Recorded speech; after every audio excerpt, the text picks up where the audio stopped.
Welcome to the Submission Channel, and we continue our read-along of The Anti-Mary Exposed, Rescuing the Culture from Toxic Femininity by Carrie Gress.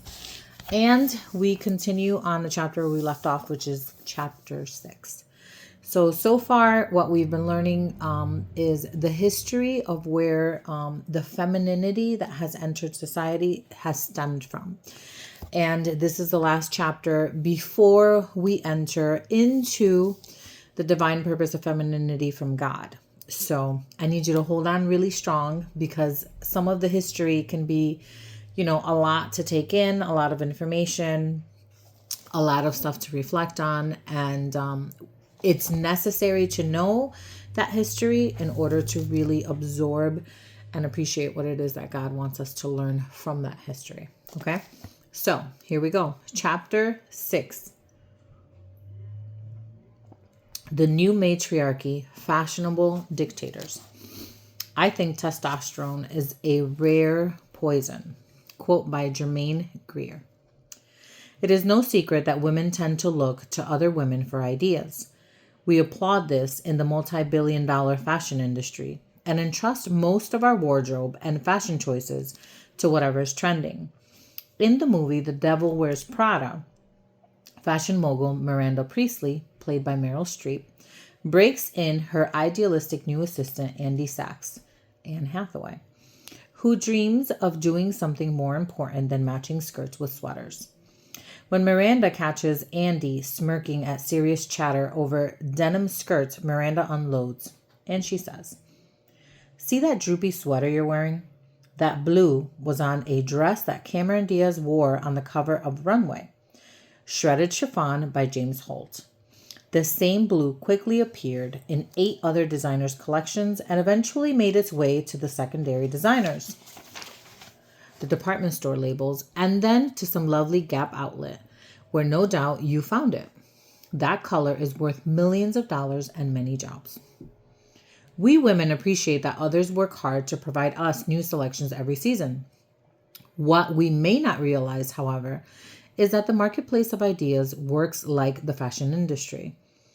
Instead of elite designers, the political and social elite, the matriarchy, who are beholden to anti-Marian ideas, provide the parameters about what we think.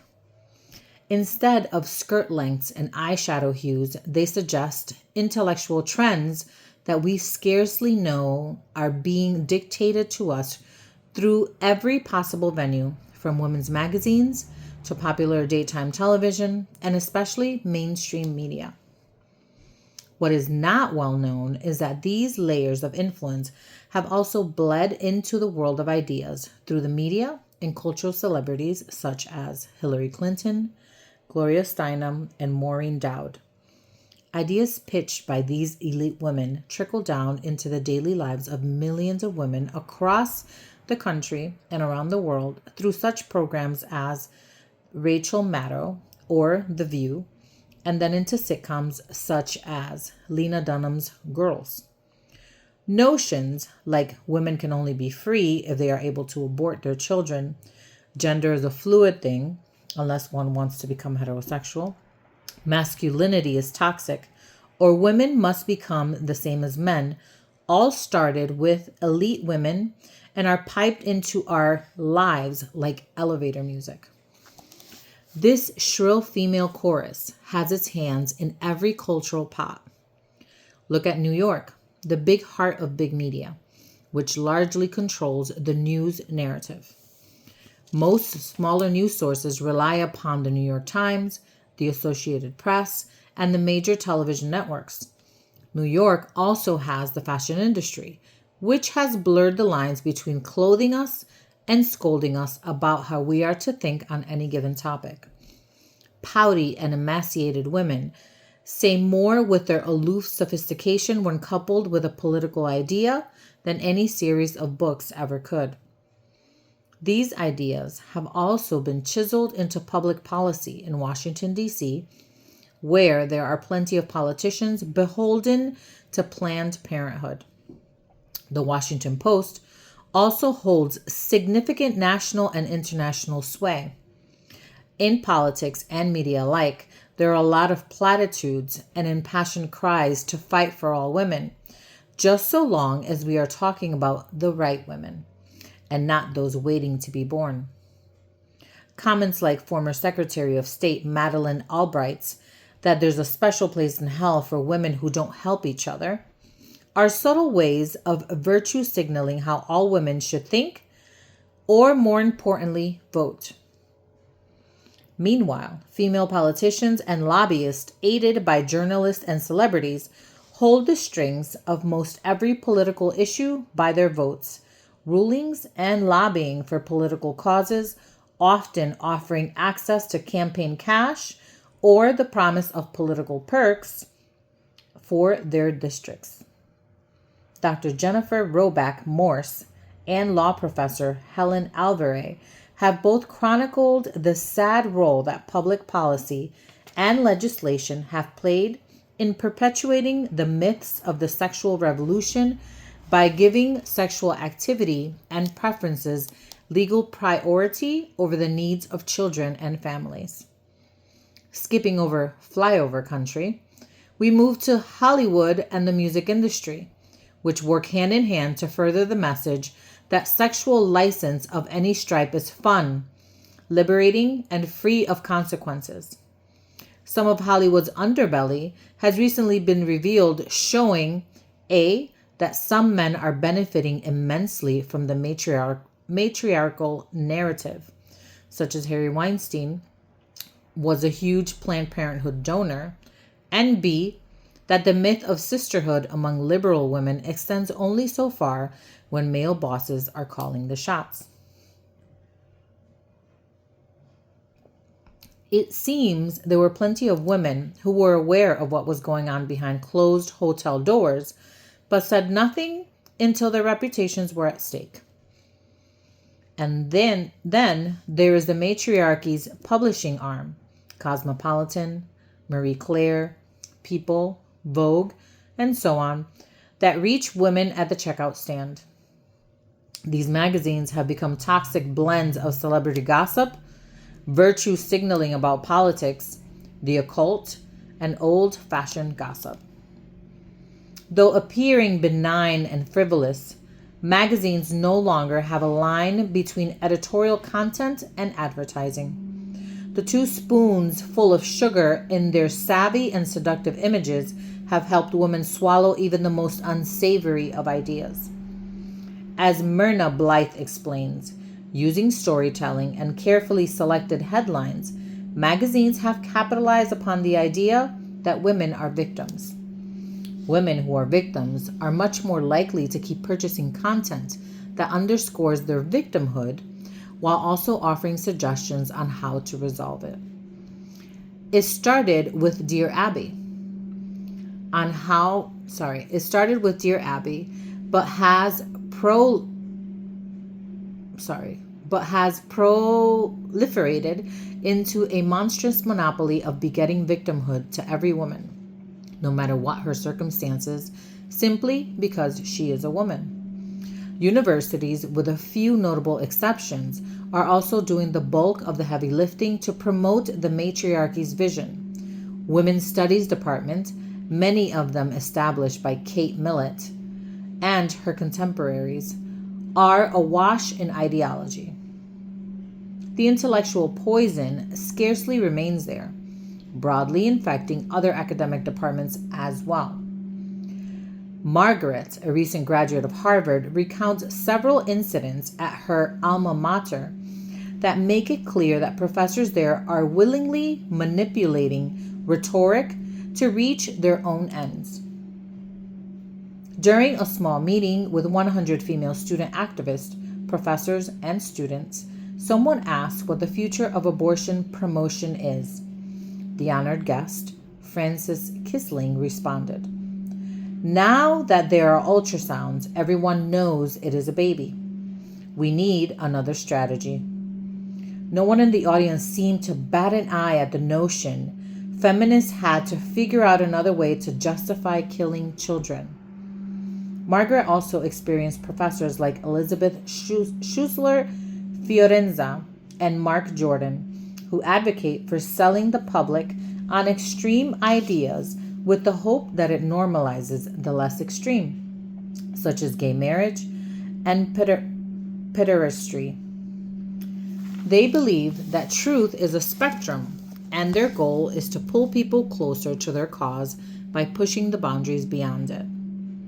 So, why do women fall into the trap of following this line of thinking?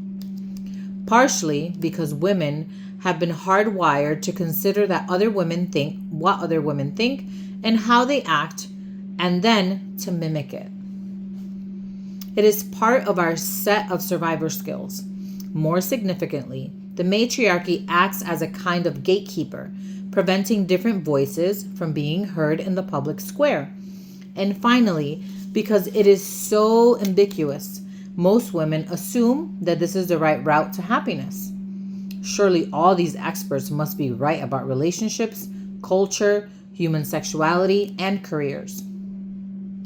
But never addressed is the disconnect between what the matriarchy presents and what actually brings happiness. We don't hear about the broken woman after an abortion, the career woman who wishes she had more children or any children at all, the extensive physical damage caused by the pill, or the children devastated by divorce. And yet, this is the wreckage left behind by the culture the matriarchy has produced.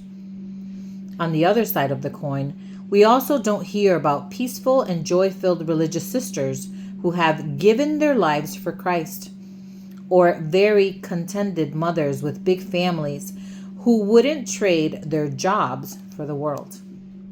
Nevertheless, because of its sense of sisterhood and commitment to girl power, feminism is the badge carried by nearly every modern-day woman who considers herself liberated, self-determining, and independent. Feminism has effectively made itself fashionable and painted its enemies as awkward, tired, and out-of-touch zombies, like Stepford Wives, so much so that few American women today articulate any sort of alternative to the trendy positions repeated in political slogans on The View or in Cosmo. Women have been duped into thinking that this is the only way that modern women can think. Newspeak. Like the fashion industry, fashionable ideas start with influencers such as a statement by Hillary, Alyssa Milano, Tina Fey, or Chelsea Handler, followed by a well-placed message in Girls, then picked up by pundits on MSNBC, and finally trickling down to the emotional appeals on The View or in Cosmo, and so on. Like Andy's blue sweater, thousands of people helped craft and perpetuate these messages. These are the ideas presented as acceptable for public consumption. The influence is so subtle yet so pervasive that even having a discussion on this topic can be difficult because we live under the impression that we are free thinkers. The irony is that thinkers are generally not free when they think just like everybody else. So what are the current thought trends?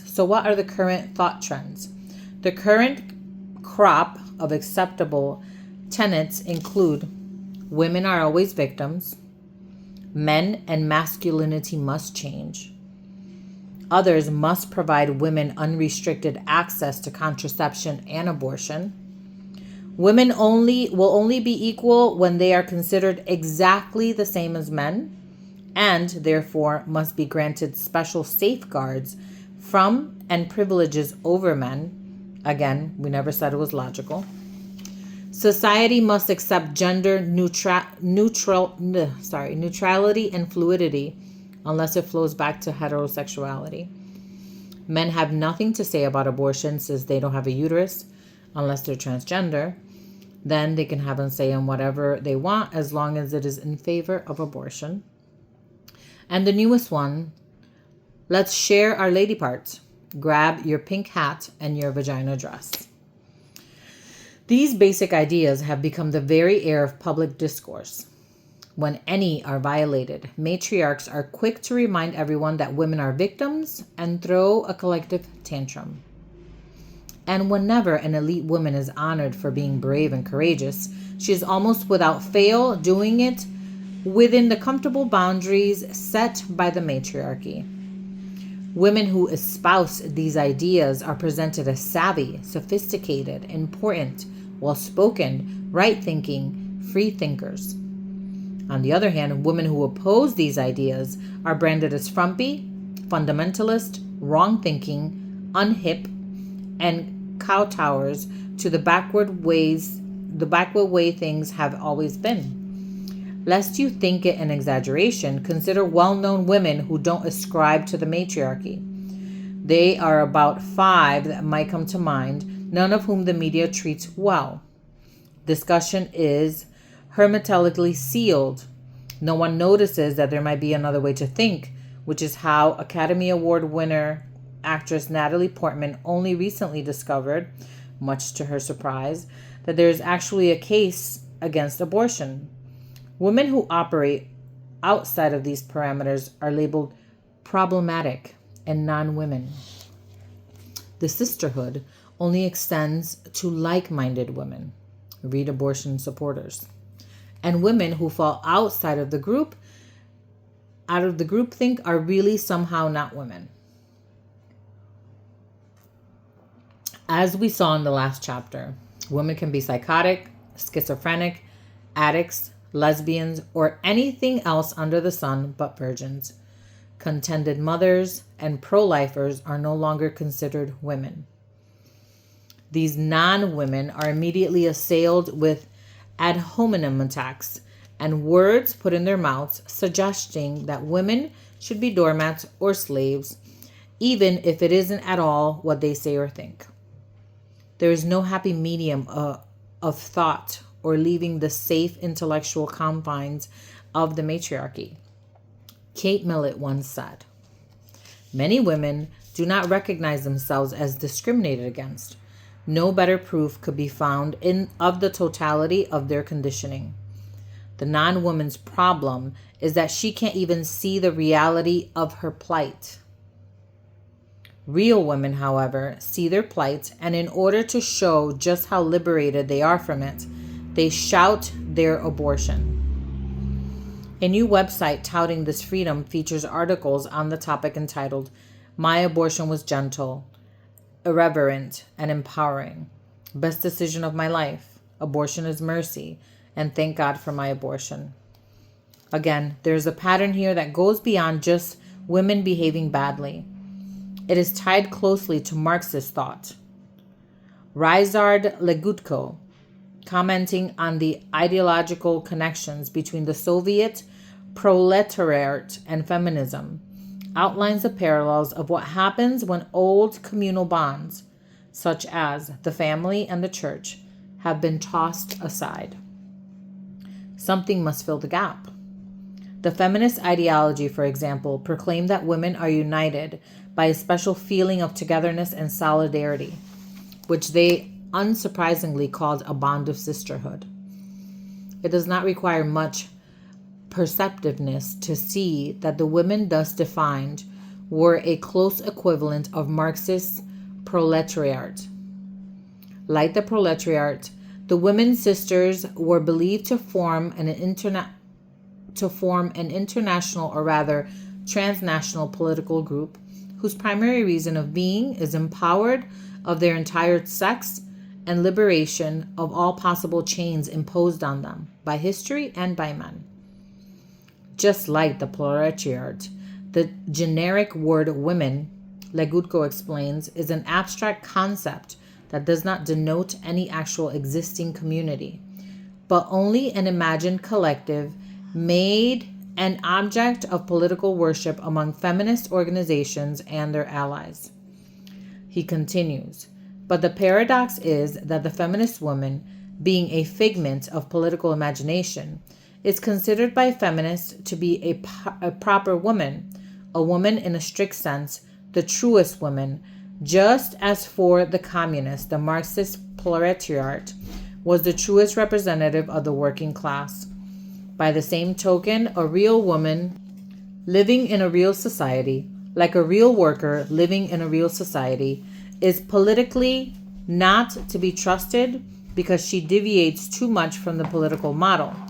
In fact, a non-feminist woman is not a woman at all, just as a non-communist worker is not really a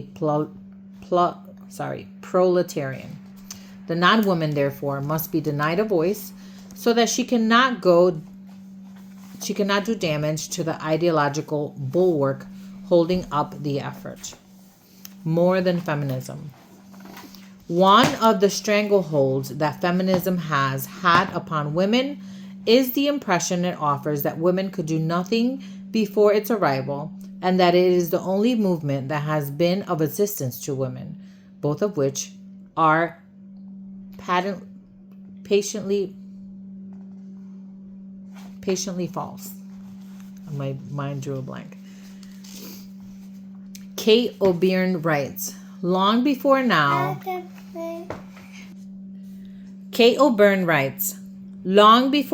held its first organizational meeting, there were female role models who exemplified initiative, intelligence, and independence. She adds, America's first large network of professional women was Catholic nuns. In the 1900s, they built and ran the country's largest private school and hospital systems.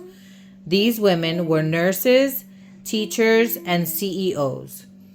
Assisting others, living in deep charity for those in need, caring for the poor, the sick, the aged, are gifts brought to the world through Christianity. Because charity isn't a tenet of other faiths, charitable and educational institutes haven't arisen with them. Rarely do we see Islamic hospitals of Buddhist adoption agencies. They might exist in the singular, but they are not the specific fruits of these religions. Hospitals, universities, grammar and high schools, these were part and parcels of the Catholic ethos and carried out on a large scale by female religious, who handled them with grace and professionalism. Contrast with the abortion industry that has been caught red-handed lying about offering mammograms to clients, they have no mammogram machines, and selling fetal parts to outside vendors for large financial kickbacks and without the permission of the mothers. No room for logic and truth. The pervasiveness of the matriarchy's narrative keeps us from looking deeper into the underpinnings of its arguments, so much so that most don't recognize that they are largely divorced from logic, science, and basic common sense. Here is where the fingerprints of the goddess movement and its adherence to intuition, emotion, and invention are most on display. Truly, the Empress has no clothes, but we have spent decades commenting on her fine raiment, color, and style so that almost no one dares to comment on her intellectual nudity. Many of us have experienced the feeling that feminists are intransigent on so many ideas, even when the science directly opposes their arguments. But this is the crux of why. Like we already saw, radical feminism is an enslaving attitude that they have sunk their faith into. It is a perfect new dogma that must be defended at all costs, even the cost of complete surreality. Instead of saying, we were wrong about how much kids need parents or about when life begins, they dig their heels in deeper, saying that they just need more sex, government programs, and better education. Anything but the family, anything but life. After looking further, it seems clear that the deeper current of thought in feminism philosophy are completely absent in the public national debates.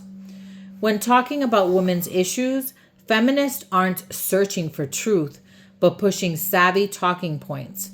They aren't seeking authentic justice, but maintaining a shallow narrative. And they aren't promoting real love of womanhood, but furthering a distorted agenda. Ultimately, feminism and its goals appears to be built upon trends, fads, emotional whims, and political posturing that are all tethered to the dogma of abortion. No longer a compelling philosophy, it is simply another big business where billions are made, careers are built for power and prestige, and women sipping Chardonnay over salads glibly make decisions that will affect thousands and thousands of lives and deaths. As Gloria Steinem said, logic is in the eye of the logician. The feminist movement hasn't always been a hollow shell. Once upon a time, it was founded upon principles of justice and truth. It appears, however, that feminists of the 60s discovered that logic and tight reasoning are nothing compared to the power of images and sound bites. For example, wire hangers, G.I. Jane Fonda, and some pink sneakers seem to say it all, while catching phrases like pro-choice, war on women, and rare, safe, and legal stymie any rational debate about what is truly good for American women. Ironically, for a movement originally trying to dispel the belief that women are not the intellectual equals of men and are too emotional, much of the feminist rhetoric is simply that, spewed emotions. Even feminist Camille Paglia has been critical. The headlong rush to judgment by so many well-educated middle-class women in the Me Too movement have been startling and dismaying. She said in a recent interview, their elevation of emotion and group solidarity over fact and logic has resurrected damaging stereotypes of women's irrationality that were once used to deny us the vote. Any of the intellectual pillars that once held feminism aloft have been reduced to arguments based on emotions, bullying, mockery, or childish tantrums. Modern feminists unconsciously embody the old misogynist stereotypes that early feminists fought to refute. The future is female. One of the piety slogans that we saw back in chapter 4 to come out of Hillary Clinton's presidential campaign was, "The future is female." As the Washington Post reported, Clinton recycled this phrase from a couple of lesbians from the 1970s. Liza Cowan snapped a photo of her then-girlfriend Alex Dobkin sporting the phrase on a t-shirt, publishing it as part of a slideshow, "What the well-dressed dyke will wear." Explaining how the slogan came about, Cowan said, "If we are to have a future, it must be female. Because the rule of men, patriarchy, has just about devastated life on this beautiful little planet. The essence and the spirits of the future must be female." So the phrase becomes not just a slogan, but a spell for the good of all. What Cowan makes clear is her now famous slogan is that she too has brought into a myth about the women's movement. That if women were to rule the world, peace, harmony, and love will be the natural result. As author Leland Lewis wrote, "If women governed the entire world, it is my theory that soon we would have a world peace and healing of the entire planet." Actor Mark Hamill, who plays Luke Skywalker in the Star Wars franchise, recently tweeted on the topic. For centuries, men have had their chance to rule government, with middling to poor results. Who's ready to let women take charge completely? Just women. I know I am. While it sounds lovely, the reality is that there is little evidence this sort of utopia could happen when women are in charge. If we just look at women's movement itself, Phyllis Chesler makes it very clear that the movement was not led by saintly women. Backstabbing, intellectual theft, jealousy, envy, and pettiness were part and parcel of the feminist experience. Women did not always treat each other kindly, Chesler explains. Somehow we expected feminists, who are also women, to behave in radically different ways. We were shocked as we learned, one by one, that feminists didn't always treat each other with respect or compassion. She adds, like most women, feminists engaged in smear and ostracism campaigns against any women with whom they disagreed, whom they'd envied, or who was different in some ways. As a trained psychologist, Chesler admits, only now, half of a century later, do I understand that women in groups tend to demand uniformity, conformity, shoulder to shoulder, non-hierarchical sisterhood. My tongue is like tied here. One in which no one is more rewarded than anyone else. Marxist and female psychology are a natural fit psychology. What Chesler finally discovered is that women generally have a very different approach to the world, which is something we saw in chapter 2. It is not a hierarchical like a military, church hierarchy, or royalty, but it's meant to be egalitarian, where all women are to remain on the same level, and those who rise above the others must be brought back down into conformity, like communism before. It adheres would rather to see their whole enterprise destroy itself than to see others succeed. Up until now, the ramifications that the matriarchy has had upon men has not been discussed, but the evidence is more than significant that men have not flourished under the current matriarchy monopoly. The open vilification of men, of testosterone, of toxic masculinity, has left men not knowing their place. Explaining the problem, Bishop Robert Barron says, in the midst of a you go girl feminist culture, many boys and young men feel adrift, afraid that any expression of their own good qualities will be construed as an aggressive or insensitive. The auxiliary bishop of Los Angeles calls the now ubiquitous avenging women of our culture the all-conquering female.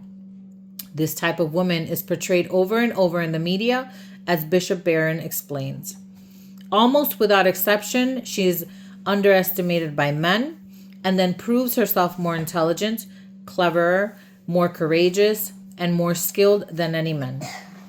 Whether we're talking about romantic comedy, an office drama, or an adventure movie, the all-conquering female will almost inevitably show up. And she has to show her worth in a domineering way, that is to say, over and against the man. For her to appear strong, they have to appear weak. The all-conquering female is not just in movies, but everywhere.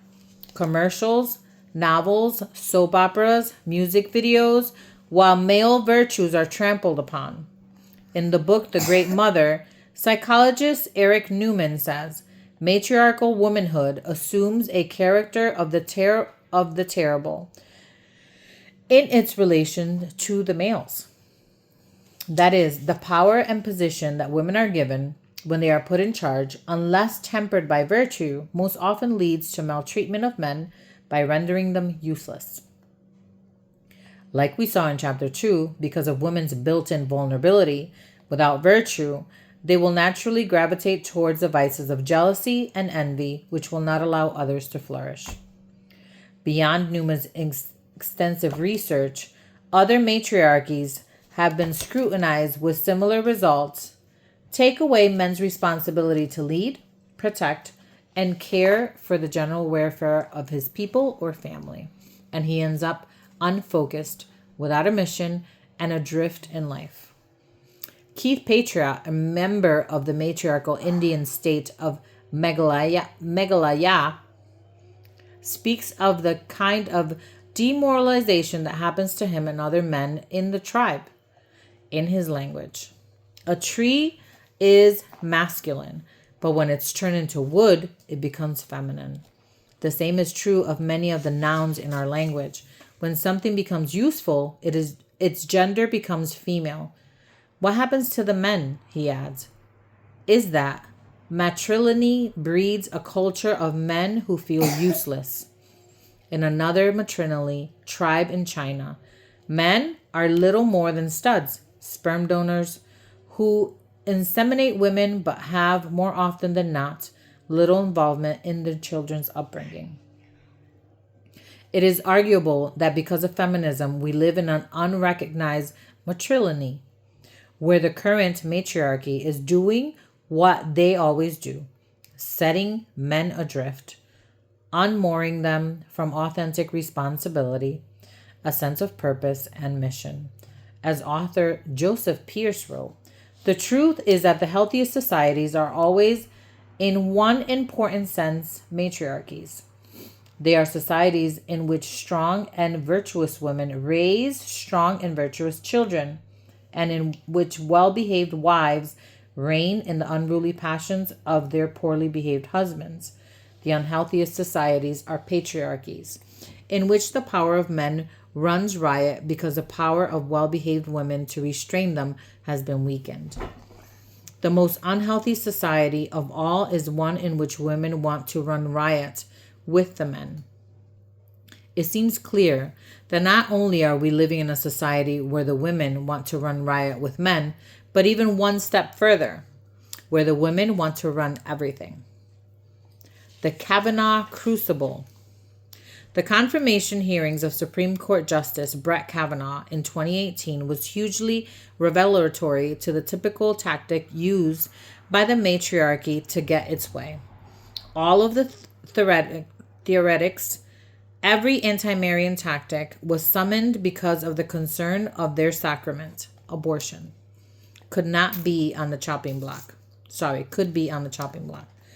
Despite the lack of evidence against him beyond one woman's testimony that went uncorroborated by any of the other witnesses present, Kavanaugh was subject to terrible abuse. Beyond the accusations, his character was first under attack because he was too outspoken, too forthright, too strong in his opinions as he defended himself against evidenceless accusations. He then received further scorn when his eyes welled up with tears as Senator Lindsey Graham spoke about Kavanaugh's daughter, praying for the very woman who was trying to destroy his life. There is no satisfying in the insatiable. In response to the Kavanaugh hearing, retired history professor Victoria Bissell Brown published news of her rant towards men in the Washington Post in an article entitled, "Thanks for not raping us, all you good men, but it is not enough. I yelled at my husband last night, not picking up your socks yell. Not, how could you ignore that red light yell? This was a real yelling.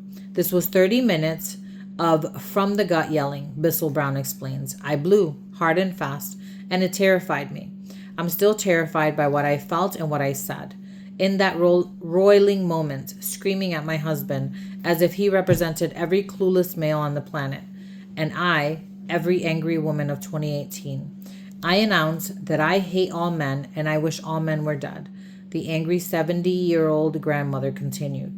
"I said the meanest thing I ever said to him. Don't you dare sit there and sympathetically promise to change. Don't say you will stop yourself before you blurt out some impatient, annoyed, controlling remark. No, I said, you can't change. You are unable to change. You don't have the skills and you won't do it.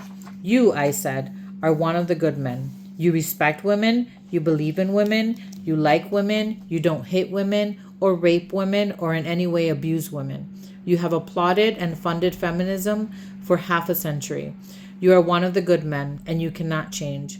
You can listen all you want, but that will not create one iota of change." Bissell Brown spewed her vitriol at her shocked and hurt husband because he and other men hadn't gotten together to change the world like feminists had. Because men didn't act like women.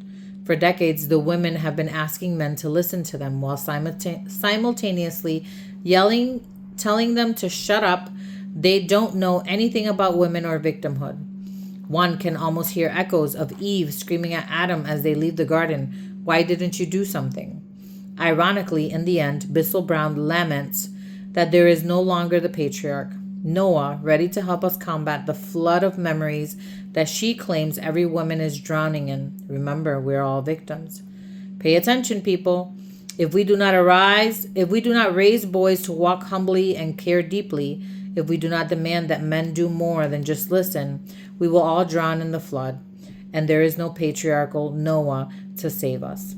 Peggy Noonan also chimed in on the historics provoked by the confirmation hearings, the howling and screeching that interrupted the hearings and the voting, the people who clawed on the door at the court, the ones who chased senators through the halls and screamed at them in elevators, who surrounded and harassed one at dinner with his wife, who disrupted and brought an air of chaos, who attempted to thwart democratic processes so that the people could not listen and make their judgments. Do you know how that sounded to normal people, Republican and Democratic and unaffiliated? It sounded demonic. It didn't sound like the resistance or Me Too. It sounded like the shrieking in the background of an old audio tape of an exorcism. All of the theatrics were yet again fueled by an irrational rage, unhinged from reason and civility. And when it seemed women couldn't go lower, their next response was predictable. Witches railed together and put hexes on him.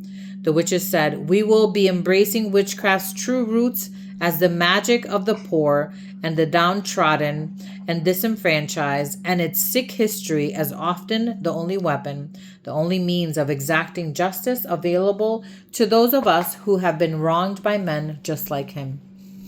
Why don't men fight back? Why is it then that men don't fight back and defend themselves against the matriarchy? There are 4 basic reasons. First, by and large, men are simply at a loss as to how to combat this scourge on the culture without seemingly adding to the problem of appearing sexist or somehow trying to undo the advances that women have been able to make over the last 5 decades.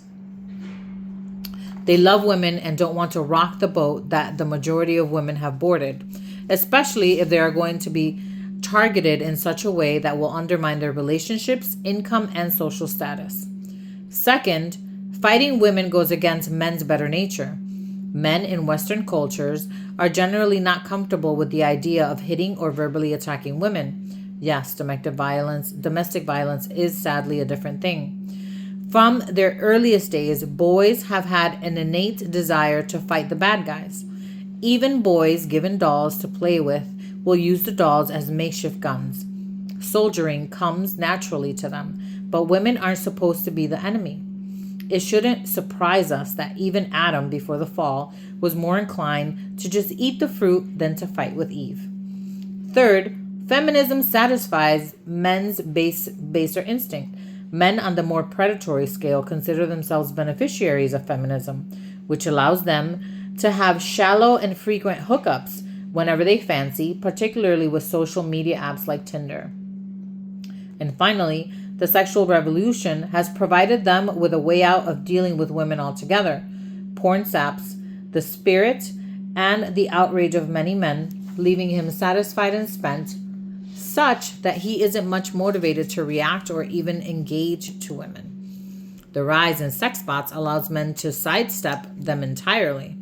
The tactics invoked in the anti-Marian women tantrums and bullying have done much to simultaneously keep men in check while also creating a deep poison and division between the sexes. Both are marks of the fallen angel who wants to destroy the natural icon of God found in men and women living in harmony with one another.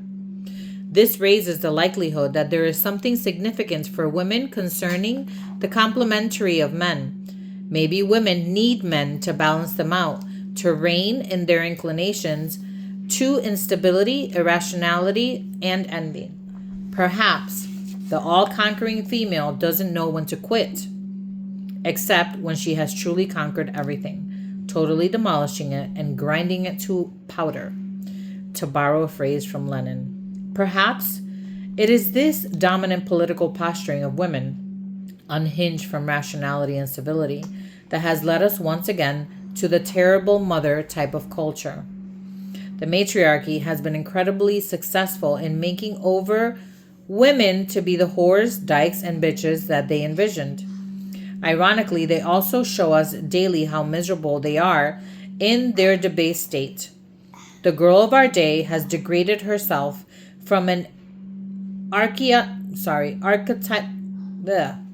archetypical princess whose beauty was both a challenge and a prize for young men, to a beggar that hopes that a man she is living with and to whom she is trying to prove that she can be a good wife will eventually marry her, said cultural commentator Barbara Defoe Whitehead. By following the feminist logic, she opens herself up to exploitation that no patriarch of the traditional family would ever impose upon his wife. In giving herself away for nothing in exchange, a woman's classical power to challenge the young man to man up is consumed and lost. The power of pink. As we saw previously, there is no secret that women are slaves to fashion and the dictates of other women. This is nothing new, for the 1,000-year Chinese girls were subjected to the agonizing process of foot binding. The rite of passage first started when a girl was 5 or 6, any younger and it was too painful, any older and the foot was too long.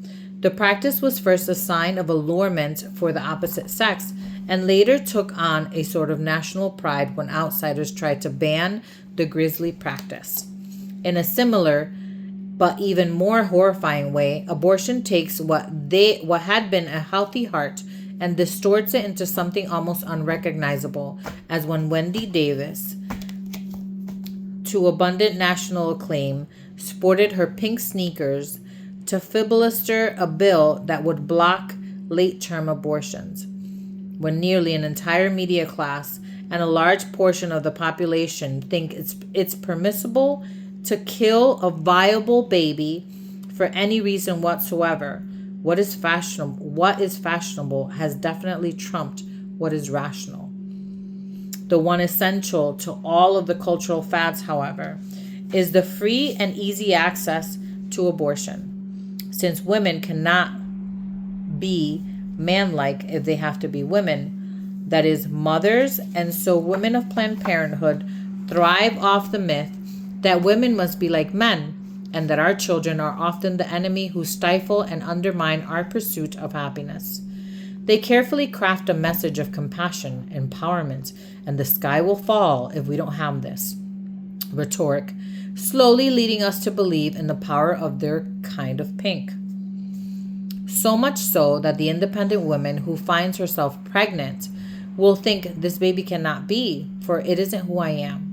The young women without means or with pressure from others will think, this baby cannot be, for it isn't who I am allowed to be. And the mother of the less than perfect baby, or the baby who isn't the right sex, will think, this baby cannot be, for he is not who I want him to be. That's the power of pink. Like abortion, foot binding was footsied upon women by other women. The truth, no matter how unpalatable, is that foot binding was experienced, perpetuated, and administered by women. It did, however, finally come to an end. Though utterly rejected in China now, it survived for 1,000 years in part because of women's emotional investment into the practice. One day, something similar will be said about abortion. It was finally defeated when women realized that they didn't need to maintain the emotional or financial investment in the practice. Until then, the cultural chaos that has been sown because of the rejection of motherhood will continue to leave everyone confused about how to live and who to be. As every woman knows, fashion always has a price. And that is the end of our chapter 6, which ends this education on the feminist movement and how it goes about and how it destroys and how it demonizes the man and how it shrinks the man. It takes the man out of his position, and it clearly at the end there explains on how it is that men don't fight back, because what's the point of fighting back, right? it feels like if you fight back and go against the grain, then you're not supporting the cause. And this has been a time for me that in when I read this and I came to having this experience with reading this, allowed me to see how I had been influenced, how I had been led through my life in thinking this process, and thinking the man is less than, I can do things on my own. Man is obsolete, there to procreate essentially, but doesn't have really any true value. And to me, that's the biggest lie that the enemy brings, because that is something that destroys the entity and the image of woman. And as we enter into the following chapters, you'll see the divinity of what the position of true feminism is. Like true stepping into your feminine, what God created our feminine to be. And this is through the image of Mary. So I look forward to continuing this journey with you. Follow along for some other read-alongs that we're going to be starting in this process of Advent. And I look forward to speaking to you. Leave comments, share your perspective, good or bad. And I thank you for your time.